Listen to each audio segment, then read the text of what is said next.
This is a Cash App payment.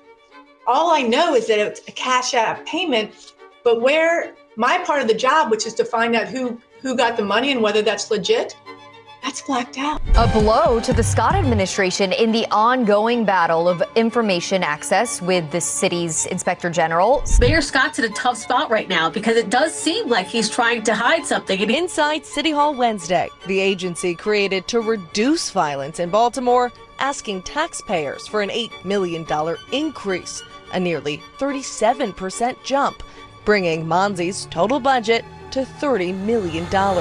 So another big L as Brandon Johnson takes a massive loss in court. So the mayor of Baltimore went to court this week to try to keep documents hidden from his own watchdog, the inspector general.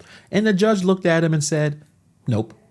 Not happening. That's the whole motion. Completely denied. And whatever is in those files, I don't think he wants any of us to see it. Oh, and stick around, because while all this is going on, the same agency at the center of all of this just walked into City Hall and asking for a 30% raise.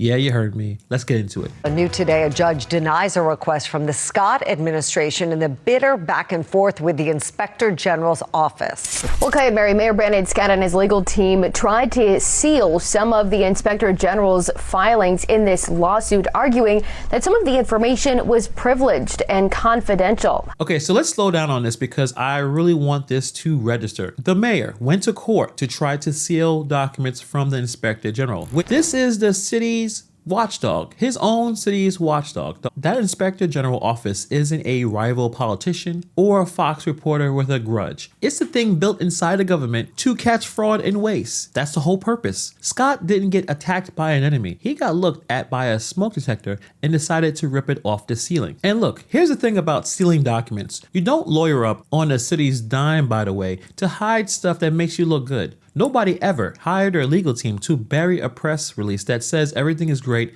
all the money is being accounted for. That has never happened in the history of City Hall. The judge said no, a win for the IG. But forget the ruling for a second. That instinct is the receipt. Mayor Scott's in a tough spot right now because it does seem like he's trying to hide something, and he might not be. But the perception right now is that he's trying to hide something in his office, whether it's financials, whether it has to do with the GVRS or MONSE or the sidestep program. First move out the gate was to hide things. Not, here, look, I got nothing. Completely hide it. That instinct tells you more than what the documents will. The documents are there, and he's trying to shred them. The judge denied that request. In this order from Judge Pamela White, she argued the Scott administration did not provide enough evidence proving the information the Scott administration alleges is privileged or confidential. Now, here's where it gets a little embarrassing for the home team, because they didn't just lose. They lost the way you lose when you didn't do your homework. This is how it works. You walk into court and go, this is privileged and confidential. But that's not a spell. You can't just say the words and then poof, documents will vanish. You have to prove it. You have to show the judge this privilege. Explain why these exact records qualify. That's the bar right there. And Judge White looked at what was handed to her and basically said, this ain't it. You didn't clear the bar. You didn't even jump. Think about that for a second. They had lawyers, they had time, they had every reason on earth to win this one. And they still couldn't put together a real argument to why these records need to stay buried. This is not a nail biter and they just lost by an inch. What they did was showing up to the exam and writing your own name, but nothing else. Completely had no idea how to pass the exam. So either the legal team straight fumbled the bag, or, and this is the part that should make anyone in Baltimore nervous, there's no good reason because the records aren't actually privileged. They just don't want you to see them. They say it's confidential, but they can't tell a judge why or when the why goes missing. The real why is usually the one you can't say with a straight face. Well, I do think it's the right ruling. I mean, we've heard from Isabel Cumming, the inspector general, time and time again. This is the first time, really, that she's really gotten a wall up from the mayor's administration as far as trying to receive certain documents. So I think to really thoroughly do an investigation, she's going to need all the documents at her, accessible to her. Real quick before we get to the good part, let me tell you what keeps the lights on around here. If you're coming up on 65 or you're already on Medicare and you got that nagging feeling in the back of your head that you're overpaying or stuck in some plan that doesn't fit, talk to Chapter. Chapter searches every plan in the area, not the 3 they get paid to push. Every single one. and their advisors find a coverage that fits your doctors, your prescriptions, and your budget. It's free, no pressure, no hard sell, just an actual human helping you stop leaving money on the table. Call number 570-906-8018. Again, that is 570-906-8018, or you can check the link in the description box. Check out Chapter, get the coverage you actually deserve. All right, let's get back to his mayor and his disappearing paperwork. Judge White also brought up some broader legal issues with the case, including the independence of the Inspector General's office to enforce subpoenas and whether public records law should be applied to the OIG.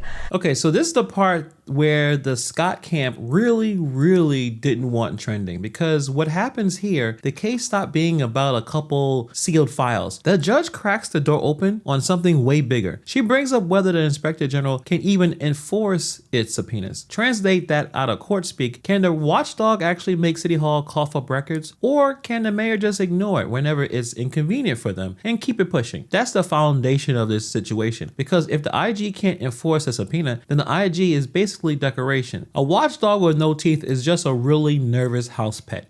Can't do a damn thing. And then whether the public records law even applies to OIG, that's the kind of question that rewrites how accountability works in Baltimore for years.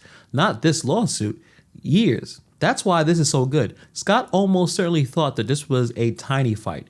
Seal a few files, dust the hands off, and go home. Instead, the judge is now poking at the entire wiring diagram of oversight in his city. And that's the risk every time you try to swing this hard at the watchdog. You might catch a ruling that makes the watchdog even stronger. This dude went after the IG and might have handed her a sharper set of teeth. Not a great idea. As we know, that agency has been in a months-long battle with the Inspector General's office over access to certain financial records. Inside City Hall Wednesday, the agency created to reduce violence in Baltimore, asking taxpayers for an $8 million increase, a nearly 37% jump, bringing MONSE's total budget to $30 million.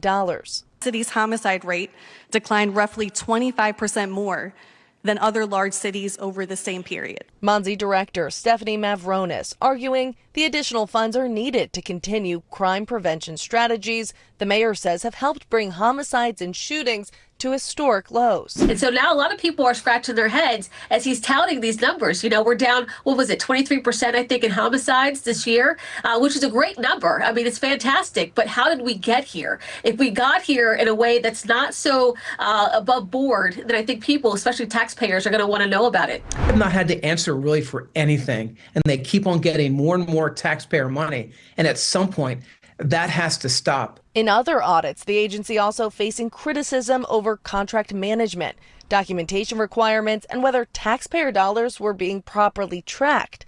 If the mayor is so confident that MONSE is working, then why not open up all the information to the Inspector General and to the public? The agency, in the middle of this whole IG fight, MONSE, strolls right into City Hall and asks for $8 million more, a 37% bump, pushing the budget up to $30 million, while the watchdog is still literally in court trying to figure out what the current money went to. That is some crazy timing. That's the whole part that's pretty wild. You're under investigation for paying out altered and falsified invoices. That's the IG's words, not mine. And your move is to put your hand out for more money. That is not just confidence, that is some nerve. And a taxpayer advocate said it plain. How about you show us where the dollars you already got actually went to before we talk about giving you more money? Trust, but verify. Right now, the city is being asked to trust, but with the verified part being blacked out. Now look, maybe the crime numbers are real. Homicides are down, shootings are down. That's great. Nobody's gonna be mad about that. But the results are good and the books are clean are two different questions. And right now, City Hall is only answering one of them. Don't get the raise before you pass the audit. That's not how it works at your job. It shouldn't be how it works with $30 million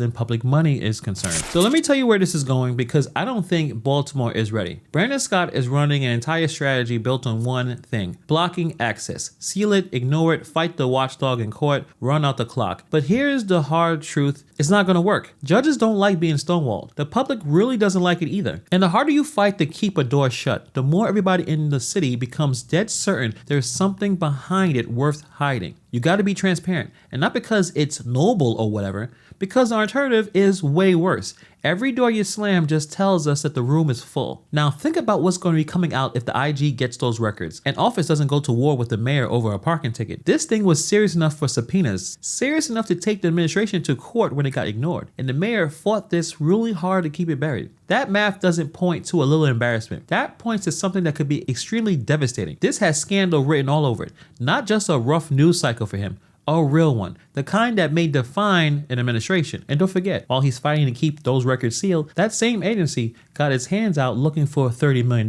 Account for money that you already got first, then we'll talk. And when it finally comes out, nobody is going to be able to say that Brandon Scott was transparent. The record is going to show that he fought at every single step, lost in court, and then got dragged into the daylight anyway. So we're going to continue to stay on this one because I want to see what's behind those hidden files. I'm sure you do as well. Let me know what you guys think about this story in the comments below. Thank you for taking time to watch this video, and I'll see you guys in the next video.